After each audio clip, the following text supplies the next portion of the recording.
Fala pessoal, tudo bem com vocês? Chega mais, eu sou o Chico Garcia, inscreva-se no canal e vamos não responsáveis por essa melhora do timão. E eu preciso citar Hugo Souza.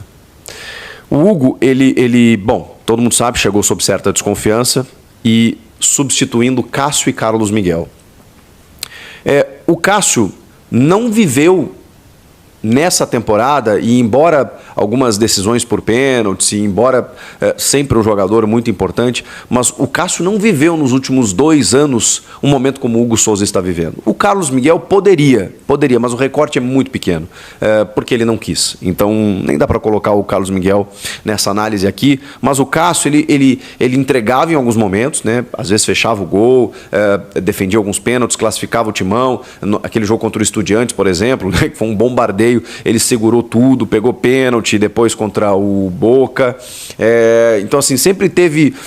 isso em 2022, né? O Cássio sempre tem momentos decisivos em que ele aparece, mas ele estava tendo uma instabilidade também, em que, em vários momentos, ele começou a ser o vilão da história. Então, o momento que vive o Hugo Souza, a gente tem que tratar como uma melhora.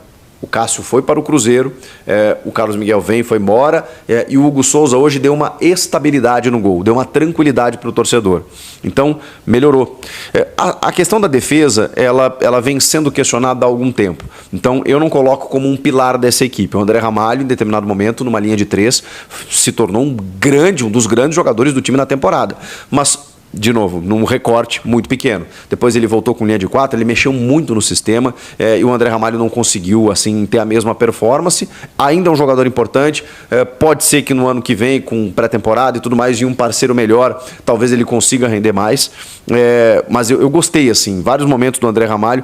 De qualquer forma, eu não vou colocar a defesa aqui como um dos pilares dessa melhora do time. Aí vamos para o meio de campo. Ali tem mais quantidade do que qualidade, porque ali você tem muitas opções. É Raniel, é José Martínez, é Charles, é Alex Santana, é Breno Bidon, cara, é muita gente e o Ramon pode brincar com isso. É um setor que melhorou consideravelmente em termos quantitativos e qualitativos. E o André Carrilho, ainda que está caindo por dentro, jogando num vértice direito ali de um losango, né, como volante, meio campista, sei lá, e é muito bom jogador, titular absoluto, também elevou o nível do time. E aí a gente vai para o ataque.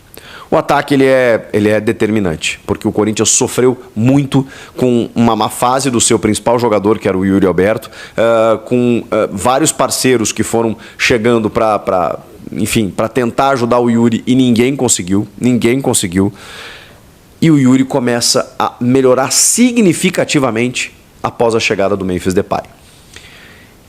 Pode ser a sombra, pode ser um estímulo, pode ser um jogo coletivo que favorece, pode ser o posicionamento do Yuri com a entrada do Memphis, que ele é mais lateralizado, mais ponta de lança, e isso favorece o jogo do Yuri.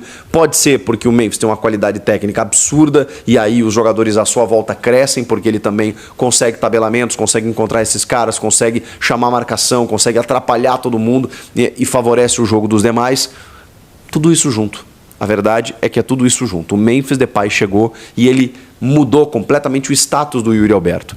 O Yuri Alberto, que já vinha sendo um jogador coletivo, tentando jogar para o time, agora encontrou um cara altamente inteligente, que acompanha a jogada e que consegue dividir essa responsabilidade. O Yuri também sofreu muito por conta disso, por ser o cara dos gols, o fazedor de gols, o camisa 9, o cara que custa mais, e ele com 22 anos, agora 23, obviamente sucumbiu a essa pressão. Quando chega um holandês do quilate de Memphis Depay, o Yuri percebeu que o holofote não estava mais sobre ele.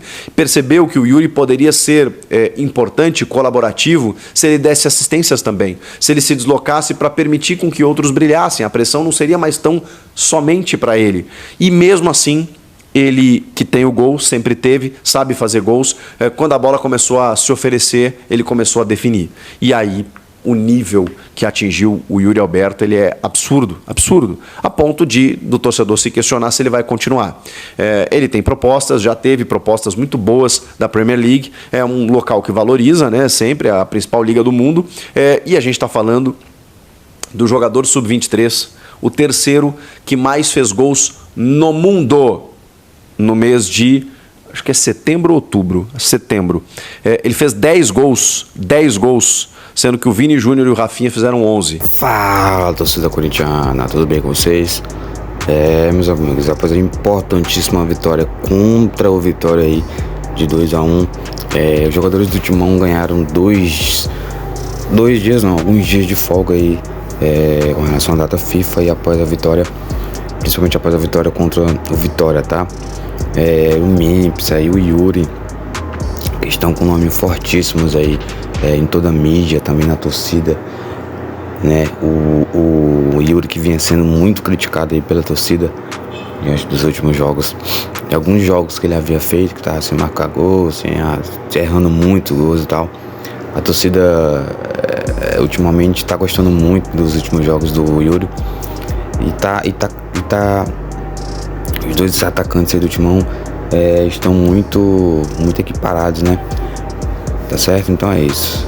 Um forte abraço a todos, até o próximo vídeo. Vai, Corinthians!